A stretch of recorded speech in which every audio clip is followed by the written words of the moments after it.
আর যারা এই ছোট ছোট ক্লিপ দেখে মানে ক্লিপগুলো দেখে মানে ভাবতেছেন যে এটা আমি অস্বীকার করছি, অকৃতজ্ঞ পর্যন্ত বানিয়ে দিয়েছেন, তাদের উদ্দেশ্যে একটা কথা বলবো, যাচাই বাছাই না করে সব কিছু মেলাবেন না। আমার ভিডিও করা কাজ, আর আমি ভিডিও করব, এখানে আমি গল্প বলবো, এখানে হাসি মুখে অনেক কিছুই বলবো, অনেক কিছুই বলবো না। এটা খুবই সিম্পল একটা বিষয়। এই মিডিয়া, সোশ্যাল মিডিয়া ভিডিওর বাইরে পুরো লাইফ পড়ে থেকেছে। এখানে কে কার উপকার করেছে, কে কার অপকার করেছে, কে কার পাশে কতটুকু থেকেছে, সেটা পুরোটাই তারাই জানে। বাস্তব জীবনগুলো মানে যেটা রিয়েল লাইফে সেটা থাকুক, সেটা সোশ্যাল মিডিয়া পর্যন্ত না আসুক, এটাই আমি চাই এবং এটা করব ইনশাআল্লাহ।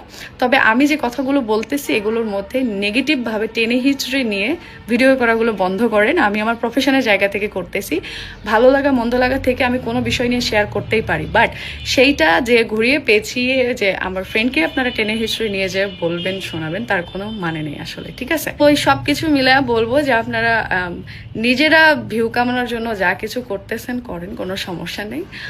আমাদের সম্পর্কের মাঝখানে ফাটল ধরানোর চেষ্টা করতেছেন, এইটা হয়তো বা হবে না কখনো। আমাদের সম্পর্ক যদি নাও থাকে, আমরা সেটা বুঝে নেব।